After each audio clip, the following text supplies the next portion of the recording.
Second পেপারের topic খুব সহজ, খুব অল্প সময়ের পড়া এটা, বুঝছো? এই জন্য সেকেন্ড পেপারে একটু সময় নিয়ে আসছি, কোনো অসুবিধা নাই।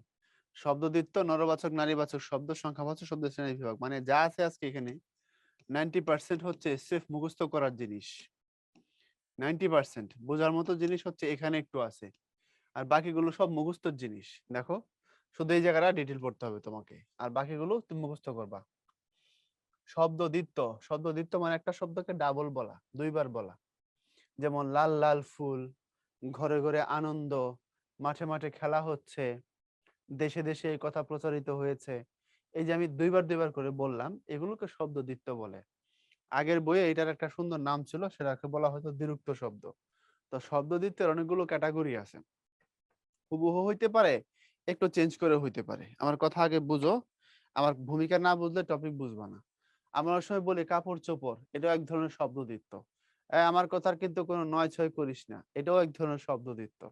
বোঝা গেছে? রয়ে সয়ে কাজটা করবা, এটাও এক ধরনের শব্দদ্বিত্ব। তো দেখো, কিছু জিনিস চেঞ্জ হচ্ছে, আবার কখনো কখনো স্বরধ্বনি চেঞ্জ হয়। যেমন পটাপট, পট পট না বলে বলছি পটা পট। ঠিক চুপচাপ, মারামারি, জারি জুরি, হাতাহাতি, এটাও এক ধরনের শব্দদ্বিত্ব। তো কখনো কখনো হুবহু হয়, কখনো কখনো একটু মাঝখানে স্বরধ্বনি চেঞ্জ হয়, কখনো কখনো কাছাকাছি আরেকটা শব্দ আসে, তাই না? অর্থাৎ অনেক ভাবে এটা আমরা নরমালি করতে পারি। তো শব্দদ্বিত্ব তিন রকমের হয়: অনুকার দ্বিত্ব, ধনাত্মক দ্বিত্ব এবং পুনরাবৃত্ত দ্বিত্ব। এগুলোর সংজ্ঞা এখানে দিয়ে রাখছে। অনুকার মানে কি? পরপর প্রয়োগ হওয়া কাছাকাছি চেহারার শব্দ। এই যে এটা বুঝো আগে, এটা বুঝলেই হবে। যেমন দেখো, অঙ্ক টঙ্ক, আম টাম, কেক টেক, এখানে প্রথমটার অর্থ থাকে, পরেরটার অর্থ থাকে না। লিখে দেই, প্রথমটার কি থাকে? অর্থ থাকে। আচ্ছা, আমি সংক্ষেপে লিখি কথাটা। দ্বিতীয়টি, তোর দ্বিতীয় আবার বারবার এইভাবে লিখতেছি কেন?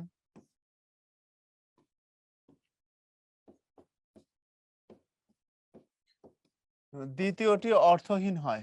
দেখো, আমার কথা বুঝছো কিনা, এটা মনে রাখার জিনিস, মনে রাখতে না পারলে কিচ্ছু করার নাই, বিষ খাও। এই দেখো, নরম সরম, ব্যাপার স্যাপার, এখানে টঙ্ক, এখানে টাম, এখানে টেক, এখানে টর, এখানে টাল, এখানে বাকর। তাহলে দ্বিতীয়টা দেখো অর্থহীন। যদি দ্বিতীয়টা অর্থহীন হয়, তার অনুকার দ্বিত্ব বলে। আচ্ছা, বলছে অনুকার দ্বিত্ব অনেক সময় স্বরের পরিবর্তন ঘটে। যেমন আড়া, আড়ি। এই যে এখানে শব্দটা আড়া, পরেরটাও যদি হয়তো আড়া, না হয় হয়েছে আড়ি। এখানে খোঁজা, এখানে খুঁজি, এখানে তারা, এখানে তাড়ি, মানে প্রথমটা আ দিয়ে পরেরটা ই দিয়ে। দামাদামি, প্রথমটা আ দিয়ে পরেরটা ই দিয়ে, ব্যাস। এরপর ধনাত্মক দ্বিত্ব। ধনাত্মক মানে এটা মূলত অনুভূতির ধ্বনি। এটা মূলত কি? অনুভূতির ধ্বনি বা ধ্বনির অনুভূতি আর কি। হ্যাঁ, যেমন ধরো সা সা, ঠন ঠন, ঝমঝম। ঝমঝম করে বৃষ্টি নামলো, তো বৃষ্টির একটা সাউন্ড আছে।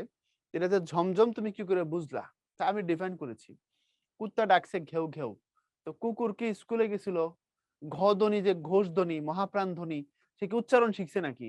তারপরে সে উচ্চারণ করছে এমন কিছু না, সে ডাকছে, আমি তাকে ডিফাইন করেছি ঘেউ ঘেউ, লাইক দ্যাট। ওকে? তো এই যে কথাগুলো ঠন ঠন, সা সা, ঝমঝম, এগুলো অনেক সময় কল্পিত ধ্বনির ভিত্তিতে ধনাত্মক হয়। সবগুলো কল্পিত ধ্বনি, কুট কুট, কুটুস কুটুস, টুক টুক, ধুপ ধুপ, কুট কুট করা বা কুটুস কুটুস করা, অনেক সময় ধরো ছাড় পোকার কামড় আর কি। হ্যাঁ, কুট কুট কামড়। কিছু কিছু ক্ষেত্রে ধনাত্মক দিকের মাঝখানে স্বরধ্বনির আগমন ঘটে, যেমন ফটাফট, ঝটাঝট, গবাগব, খপাখপ। এখন বলো, এখানে মুখস্থ ছাড়া কোনটা আছে আমার বুঝাও। বলো বলো বলো, যে মুখস্থ ছাড়া এখানে কি আছে? আছে কিছু মুখস্থ ছাড়া? কথা বলতে হবে, গুলি করে দিমু। শরমের এই শরম না, তালব্যস্য দিয়ে শরম। আছে কিছু? তুমি জাস্ট মুখস্থ করবা কোনটা কোন রকমের হইলে কি হয়, মুখস্থ করছো তুমি অঙ্কের সূত্রের মতো, লাইক এটাই, আর কিছু না। এটা কোনো পড়াই না, 5 মিনিটের মামলা। পুনরাবৃত্ত দ্বিরুক্ত মানে হুবহু থাকবে, হুবহু দুইবার, এটাকে পুনরাবৃত্ত বলে। দেখো লিখে দিছি, দেখো, ভালো ভালো, হঠাৎ হঠাৎ, ঘুম ঘুম, কথায় কথায়, মজার মজার, ঝাঁকে ঝাঁকে, চোখে চোখে, এখানে কোনো চেঞ্জ হয় না, হুবহু হয়, রাইট? জাস্ট মুখস্থ, এগুলা কিছুই না। বলাই তো আছে ভালো ভালো কথা বলবা। হঠাৎ হঠাৎ কোমরটার মধ্যে ব্যথা হয়, ঘুম ঘুম চোখ নিয়ে আমি তাকে দেখেছি, সে আমার বাড়ি এসেছিল, দেখেই আমি তার প্রতি ক্রাশ খেয়ে গিয়েছি। ঘুম থেকে উঠে জিজ্ঞাসা করলাম, মা মেয়েটা কে এসেছিল গো? মা বলবে, তোর শিউলি খালার মেয়ে। শিউলি খালার বাসা কই? পাশের গ্রামে।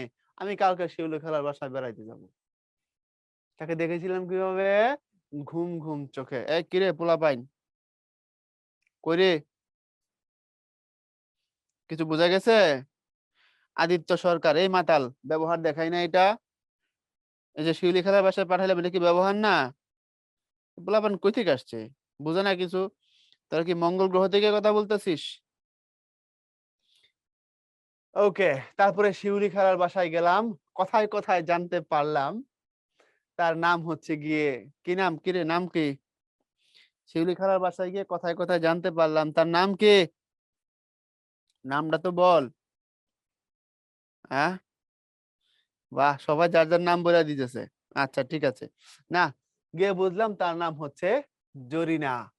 জরিনাকে নিয়ে অনেক মজার মজার কাণ্ড করলাম, মজার মজার কথা বললাম। আমার হিউমার দেখে ওয়াও, জরিনা তো একবারে পড়ে গেছে। তারপরে তাকে নিয়ে ঝাঁকে ঝাঁকে বয়ে চলা পাখি দেখেছি। তারপরে তাকে আমি চোখে চোখে রাখি, সে যেন রমজানের সাথে কি না করে, ফুচকা খাইতে না যায়। ব্যবহার বুঝছস?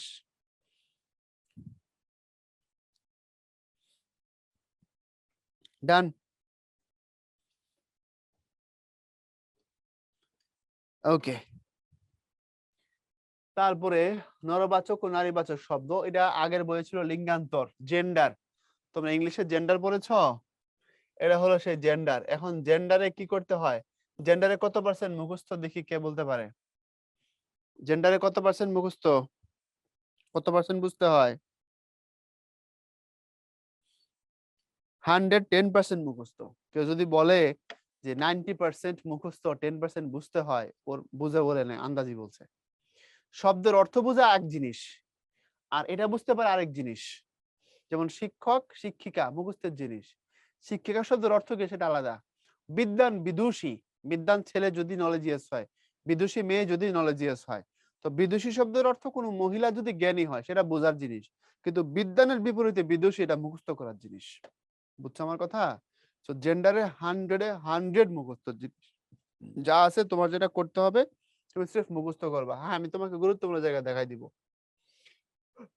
তো আমরা জানি 3 রকমের হয়, এটা নিয়ে কথা বলা তো দরকার নাই, তাই না?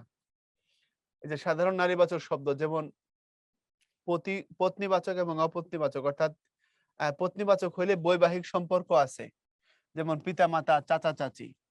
আর অপত্নীবাচক মানে বৈবাহিক সম্পর্ক না, তবে এক পাশে নারী এক পাশে পুরুষ। যেমন খোকা খুকি বিয়ে হয় না, নেতা নেত্রী বিয়ে হয় নাই, পাগল পাগলি বিয়ে হয় না, রাইট? মোরগ মুরগি কিরে বিয়ে হয়েছে? মোরগ মুরগি বিয়ে হয় নাই। হুলু বিড়াল মিনি বিড়াল বিয়ে হয়েছে? না, এটা অপত্নীবাচক, তাদের মধ্যে বিয়ে শাদী নাই। কিন্তু চাচা চাচি বিবাহ সম্পর্কিত, রাইট? মামা মামি বিবাহ সম্পর্কিত, কিন্তু পাগল পাগলি না, বিবাহ সম্পর্কিত না। আচ্ছা, তারপরে নিত্য নরবাচক, মানে এগুলোর কোনো বিপরীত নারীবাচক শব্দ হয় না। কৃতদার চিরকাল পুরুষবাচক শব্দ। কৃতদার শব্দের অর্থ যে শহীদ হয়েছে, মারা গেছে, বুঝছ নাই? বিয়ে করছে যে, দার শব্দের অর্থ বউ। কৃতদার মানে যে বিবাহ করেছে, দার গ্রহণ করেছে যে, তারা কৃতদার বলে। আর অকৃতদার মানে হচ্ছে যে বিবাহ করে নাই, দার গ্রহণ করে নাই। আমি এর কোনটার মধ্যে পড়ি কত দেখি? আমি কি একে আছি না দুইয়ে আছি, কে জানিস? গুল্লি করে মারমু। পুরুষ মানুষ 2 রকম, জীবিত বিবাহিত। হুম, ওকে। না না, আমি দুইয়ে নাই, আমি একে, আমি নাই রে, আমি নাই। আচ্ছা, নিত্য নারীবাচক শব্দ, মানে এটার কোনো বিপরীতে পুরুষবাচক শব্দ হয় না। ঠিক আছে, যেমন সতীন, বিধবা, এগুলো নিত্য নারীবাচক। তোর তো এখন সহজ হয়েছে, বইয়ে উদাহরণ কম, আগের বইতে একটু বেশি ছিল। এরপরে নরবাচক থেকে নারীবাচক প্রত্যয় যুক্ত করে করা যায়। প্রত্যয় মানে ইংলিশে না বলে তো বুঝবা না, তোমরা তো আবার অনেক বেশি ব্রিলিয়ান্ট। সাফিক্স যুক্ত করে করা যায়, যেমন বৃদ্ধ বৃদ্ধায়, যা আ যুক্ত করছি, দাদা দাদি ই যুক্ত করছি। তারপরে এখানে এই যে বলাই তো আছে, ইনি যুক্ত করছি, ইনি যুক্ত করছি, বুঝছো? ই যুক্ত করছি। পারবা না, পারবা না, এগুলো সাফিক্স যুক্ত করে করা হয়। সাফিক্স কোথায় বসে? শেষে বসে। ডান। ক্লিয়ার ভাইও? আচ্ছা, এরপরে এই যে নিযুক্ত করে, জেলে জেলে বতিযুক্ত করে, গুণবান গুণবতী, পুণ্যবান পুণ্যবতী, মতিযুক্ত করে, বুদ্ধিমান বুদ্ধিমতী, শ্রীমান শ্রীমতী, এবং কখনো কখনো অক যুক্ত করে করা হয়, যেমন পাঠক অযুক্ত প্রত্যয় দিয়ে করেছে নারীবাচক শব্দ করার সময় অকের জায়গায় ইকা হয়, যেমন পাঠক পাঠিকা, অর্থাৎ যদি অক থাকে পুরুষবাচকে সেটা ইকা হয়ে যায়, যেমন পাঠক অক হইছে ইকা, লেখক লেখিকা, গায়ক গায়িকা। এরপরে নারী নির্দেশক শব্দ যোগে, অর্থাৎ এমন একটা অংশ আনতে হবে যেটা নারী নির্দেশ করে, অর্থাৎ দেখো এখানেও লোক এখানেও লোক, মাঝখানে স্ত্রী আনছি, এখানেও শ্রমিক এখানেও শ্রমিক, মাঝখানে নারী আনছি, এখানেও ছেলে এখানেও ছেলে, এখানে বউ যুক্ত করছি, বুঝছো? ছেলে ছেলে বউ, শ্রমিক নারী শ্রমিক, সৈনিক মহিলা সৈনিক, সদস্য মহিলা সদস্য। এই যে নারী নির্দেশক একটা শব্দ আনতে হয় কখনো কখনো। কিছু কিছু ক্ষেত্রে নির্দেশ নর নির্দেশক শব্দের বদলে নারী নির্দেশক শব্দ যোগ করে নারীবাচক শব্দ তৈরি করা হয়, যেমন মদ্দা বিড়াল মাদি বিড়াল, ভাইপো ভাইজি, অর্থাৎ এই ভাই পোর জায়গায় ঝি, এখানেও বিড়াল এখানেও বিড়াল, এখানে মদ্দা এখানে মাদি, অর্থাৎ অতিরিক্ত শব্দ। মদ্দা মানে পুরুষ, মাদি মানে মেয়ে। এরপরে স্বতন্ত্র শব্দ মানে টোটালি আলাদা শব্দ নিয়ে আসতে হয়, যেমন ভাই বোন, পিতামাতা, ছেলে মেয়ে, বর কনে, বাদশা বেগম, ভিন্ন শব্দ। আগের শব্দগুলো কেমন? মামা মামি, কাছাকাছি, ই যুক্ত করা, পাঠক পাঠিকা কাছাকাছি শব্দ, লেখক লেখিকা কাছাকাছি শব্দ, কিন্তু বাদশাহ বাদশি বলি নাই, বাদশিন বলি নাই, বলছি বেগম, ভিন্ন শব্দ। স্বতন্ত্র মানে টোটালি আলাদা শব্দ। আবার বাংলা ভাষায় প্রাতিষ্ঠানিক পদমর্যাদাকে নারীবাচক করা হয় না, এটা পরীক্ষায় আসে, যেমন নার্গিস আখতার একজন সহকারী শিক্ষক, নমিতা রায় সংবর্ধনা অনুষ্ঠানের সভাপতি, যেগুলো পদমর্যাদা বোঝায়, হ্যাঁ র্যাঙ্ক বোঝায়, এমন শব্দের কি করা হয় না? নারীবাচক করা হয় না। পুরুষ হইলেও সভাপতি, মহিলা হইলেও সভাপতি, পুরুষ হইলেও সহকারী শিক্ষক, মহিলা হইলেও সহকারী শিক্ষক। বোঝা গেছে নি? এরপরে সংখ্যাবাচক শব্দ, এটা 110% মুখস্থ করতে হয়।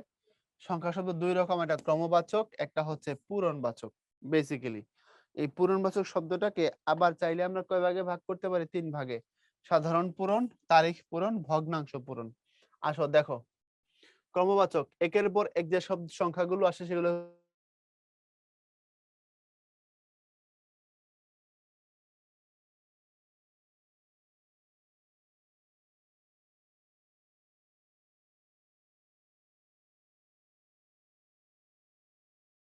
ক্ষেত্রে সংখ্যাবাচক হবে। আচ্ছা, এটার বিভিন্ন রকমের রূপ আছে, যেমন একাধিক প্রতিশব্দ আছে, দুই এটাকে দি দো দো বিভিন্নভাবে বলা হয়। আচ্ছা, কখনো স্বতন্ত্রভাবে ব্যবহৃত হয় মানে আলাদা করে হয়, যেমন তিন চার বানান করে। কখনো সমাসবদ্ধ শব্দের পূর্বপদ হিসেবে বসে, যেমন ত্রিফলা অষ্টধাতু, এই ত্রি মানে এখানে তিন, অষ্টধাতু এখানে হলো আট, অর্থাৎ এই শব্দটাই এই তিনটা চারটা ফরম্যাটে ব্যবহার হতে পারে। এরপরে পূরণবাচক সংখ্যা শব্দ, এটা 3 রকমের, সাধারণ পূরণ, তারিখ পূরণ, ভগ্নাংশ পূরণ। এখন ভগ্নাংশ বললে এটা ভাঙ্গা বোঝাবে, বুঝছো? পূর্ণ শব্দ না বা পূর্ণ সংখ্যা না। ভগ্নাংশ মানে কি নয়? পূর্ণ সংখ্যা নয়, যেমন আড়াই, পোয়া, সাড়ে, আধ, আধ মানে হাফ, সাড়ে মানে একের বেশি, বা একটা পূর্ণ সংখ্যা থেকে হাফ বেশি, সাড়ে তিনটা, সাড়ে পাঁচটা, এরকম। পোয়া মানে হচ্ছে 200, 250, 250 গ্রাম, অর্থাৎ এক এককের 4 ভাগের 1 ভাগ। 250 গ্রাম তেল মানে 1 পোয়া তেল। মানে এখন এটা একটা একক যদি ধরো তুমি 1 কেজি, 1 কেজি মানে কত? 1000 গ্রাম। তো 1000 গ্রামের 4 ভাগের 1 ভাগ 250 গ্রাম, এটাকে পোয়া বলা হয়। তাহলে এক এককের 4 ভাগের 1 ভাগ, এটার নাম পোয়া। ঠিক আড়াই, আড়াই তো আমরা চিনি, 2 এর উপরে যদি হাফ হয় তাহলে আড়াই বলে। আর তারিখ পূরণ বলা লাগবে না, আশা করি এটা এমনিই পারবা, যেগুলোতে তারিখ বোঝায়। এরপরে সাধারণ পূরণ ক্রমবাচক সংখ্যার পর্যায় বা অবস্থান নির্দেশ করে। এটাকে কেমনে মনে রাখবা? এটাকে মনে রাখবা হচ্ছে এরকম, রুল নাম্বার। স্কুলে কেউ যদি সব থেকে বেশি নম্বর পায় সে প্রথম হয়, তারপরে যে সে দ্বিতীয় হয়, তারপরে সে 12তম বা দ্বাদশ বা 16তম এরকম হয়। এটা রুল নাম্বার দিয়ে মনে রেখে দিবা। পারবা কি পারবা না? কথা বলো, দ্রুত বলো। সোয়া আর পোয়া কি একই? হ্যাঁ, সোয়া পোয়া একই, ব্যবহারের ভিন্নতা আছে আর কি। সোয়া মানেও 1 এককের 4 ভাগের 1 ভাগ। আচ্ছা, তারপরে দেখো বাংলা ভাষায় সাধারণ পূরণবাচকে নারীবাচক রূপের ব্যবহার আছে। অর্থাৎ সাধারণ পূরণ যেটা এই প্রথম, এটাকে প্রথমা বলে, দ্বিতীয় রে দ্বিতীয়া বলে, এরকম ব্যবহার আছে। এরপরে আমরা শব্দ ভান্ডার নিয়ে কথা বলবো।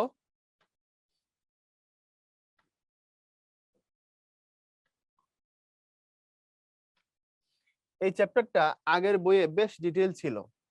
তোমাদের কপাল খুব ভালো যে এখন একটু খুব সহজ ভাবে বা একটু শর্টকাটে তোমাদের সিলেবাসে আসছে।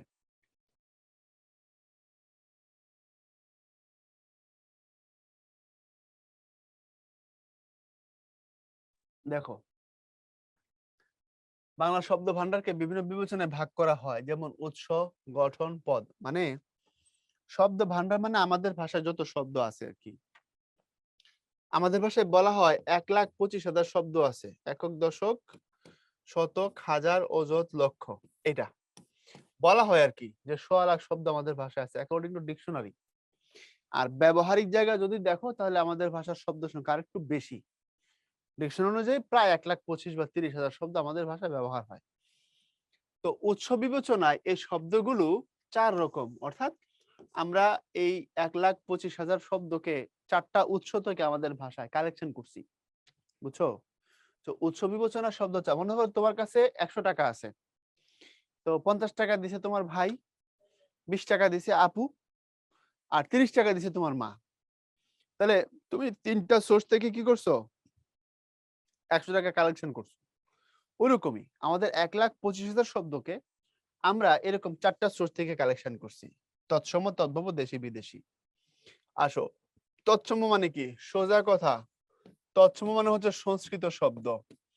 সংস্কৃত ভাষার যে সকল শব্দ আমাদের ভাষা এখনো আছে এগুলাকে তৎসম বলে, যেমন পৃথিবী, আকাশ, গ্রহ, বৃক্ষ, নক্ষত্র, মনুষ্য, চন্দ্র, সূর্য, এগুলো তৎসম শব্দ। মানে আমরা সংস্কৃত ভাষা থেকে অনেক শব্দ আমাদের ভাষায় নিয়েছি, ধার করেছি। এরপরে তদ্ভব শব্দ, এগুলো পরিবর্তন হয়ে আসছে, এগুলো এখন খাঁটি বাংলা শব্দ।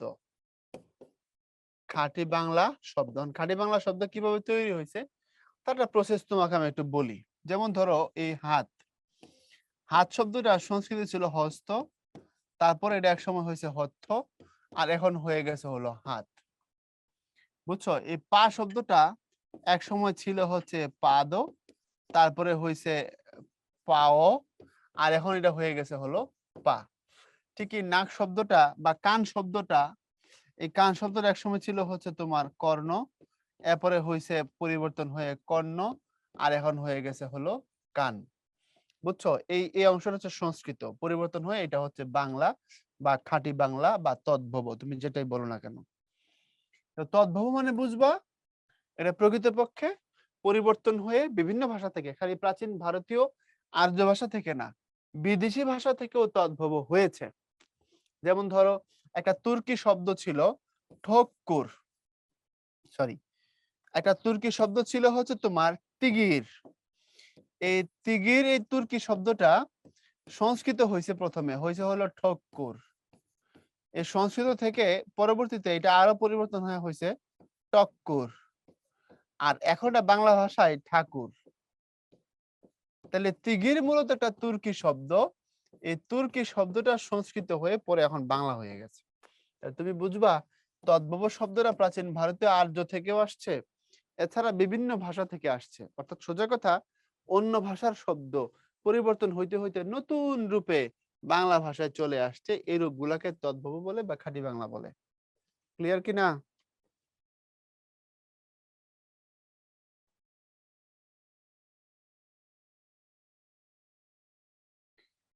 এরপরে দেশি শব্দ। দেশি শব্দ ব্যাখ্যা একটু কঠিন, বোঝাই দিচ্ছি। আমরা মনে রাখবা এই আর্য প্লাস অনার্য দুই জাতি মিলে আমরা হচ্ছে গিয়ে বাঙালি জাতি।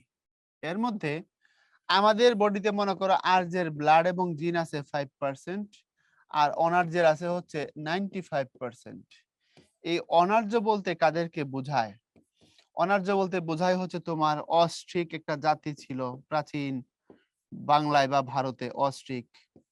তারপরে হচ্ছে দ্রাবিড়, তারপরে ধরো হচ্ছে কোল জাতি, তারপরে হচ্ছে ভিল একটা জাতি ছিল, প্লাস সাঁওতাল ছিল একটা, এখনো আছে সাঁওতালরা, তারপরে তোমার হচ্ছে গারো, তারপরে হচ্ছে তোমার নেগ্রিটো, এই সবগুলোকে অনার্য জাতি বলে। সোজা কথা, এই আর্যরা আসছিল ইরান অঞ্চল থেকে, আর অনার্যরা ভারত বাংলাদেশ ভূখণ্ডে হাজার হাজার বছর ধরে আগে থেকেই ছিল। তাহলে আমাকে একটু দ্রুত বলে দাও তো, অনার্য মানে কি একটা জাতি না একাধিক জাতি? এটা একটু দ্রুত বলো।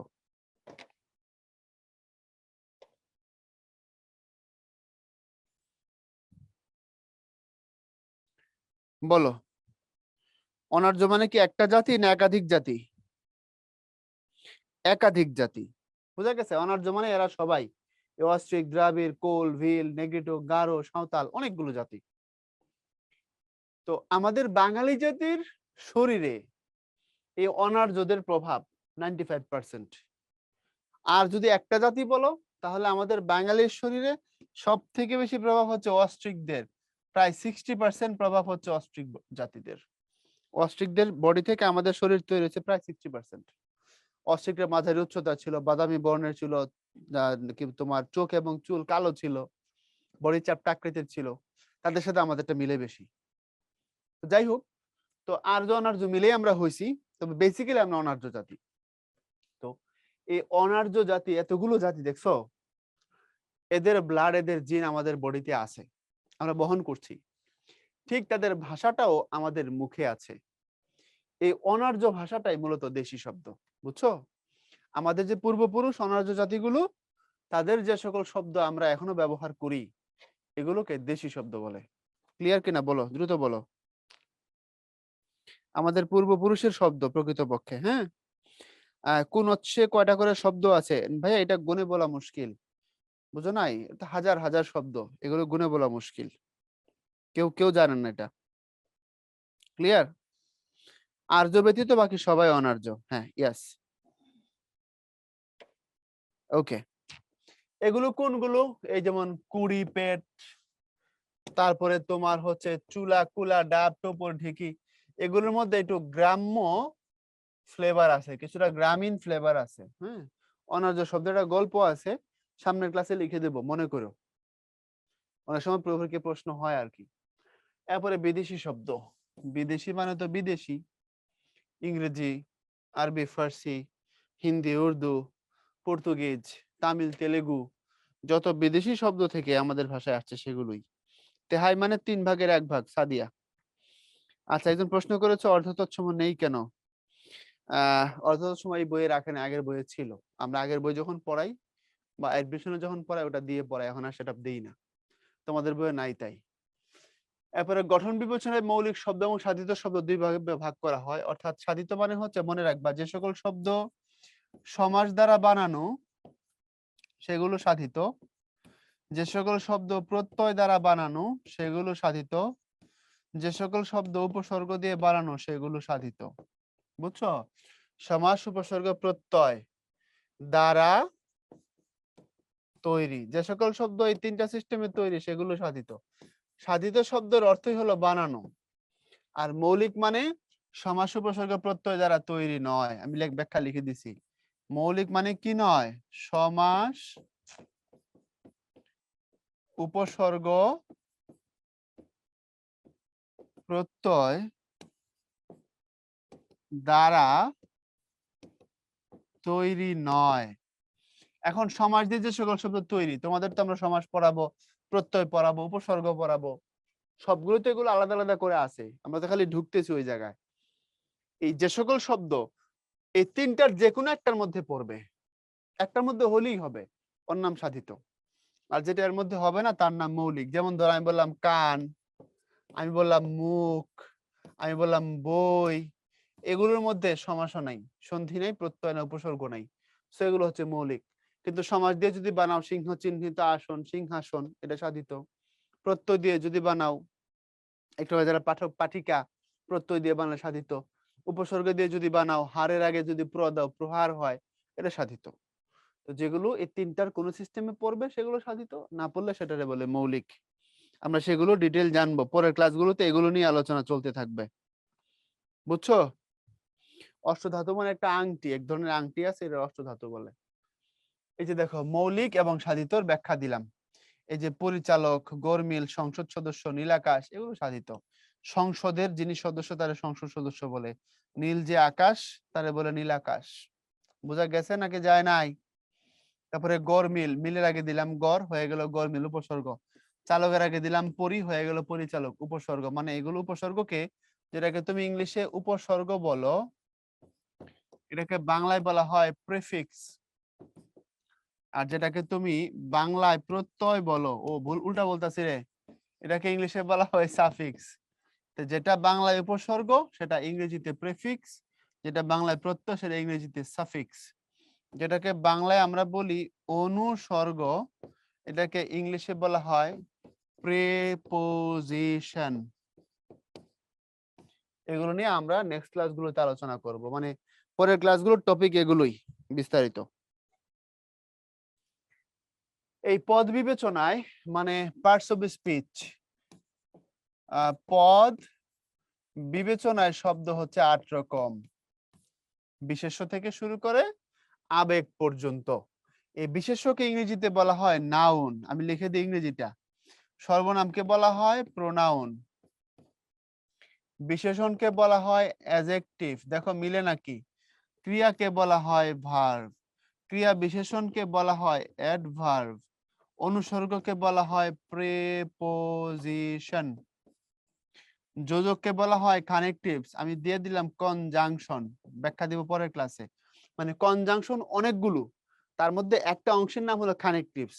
তো যোজক মানে বেসিক্যালি কানেকটিভস, যেহেতু সেটা কনজাংশনেরই অংশ তাই ডিরেক্ট লিখে দিলাম।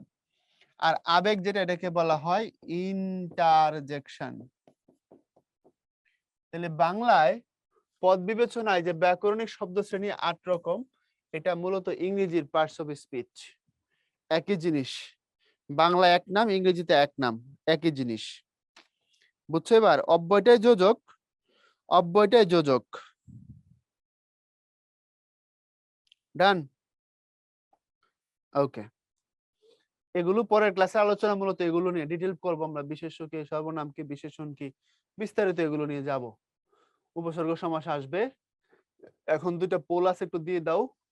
বিদ্বান শব্দের স্ত্রীবাচক কি শব্দ হয়? 30 সেকেন্ড টাইম পাবা।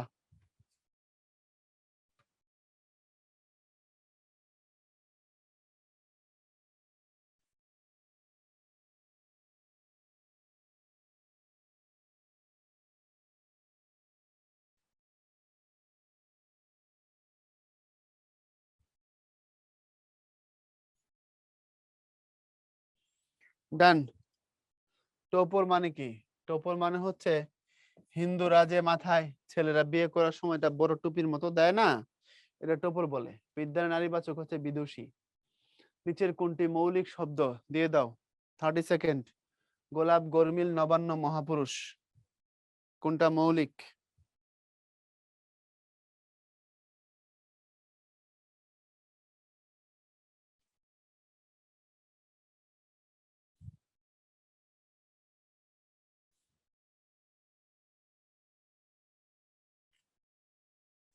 ভোজন ক্রিয়াবাচক বিশেষ্য।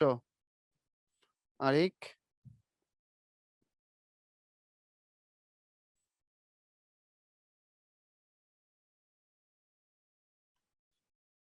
শেষ, টাইম শেষ।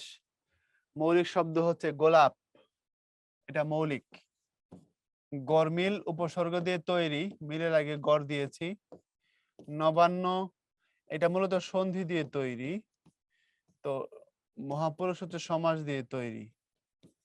তো নবান্নটা মূলত সন্ধি না, অ্যাকচুয়ালি এটা সমাস, তবে এটা সন্ধিতে ভাঙা যায়। এটাও সমাস দিয়ে তৈরি। নব অন্ন উপলক্ষে যে উৎসব, তার নবান্ন বলে। তো নব আর অন্নকে সন্ধি করে আমরা সহজ করেছি নবান্ন। সন্ধি নতুন শব্দ বানায় না, অন্য শব্দকে সহজ করে দেয়। তো যাই হোক, আমরা দেখলাম যে গোলাপ, এটার মধ্যে কোনো কিছু নাই, সো এটা হচ্ছে মৌলিক শব্দ। তো আমরা একদম শেষে চলে আসছি। সবাই ভালো থাকবা, আবার কথা হবে পরের ক্লাসে। সবার জন্য দোয়া। আল্লাহ হাফেজ।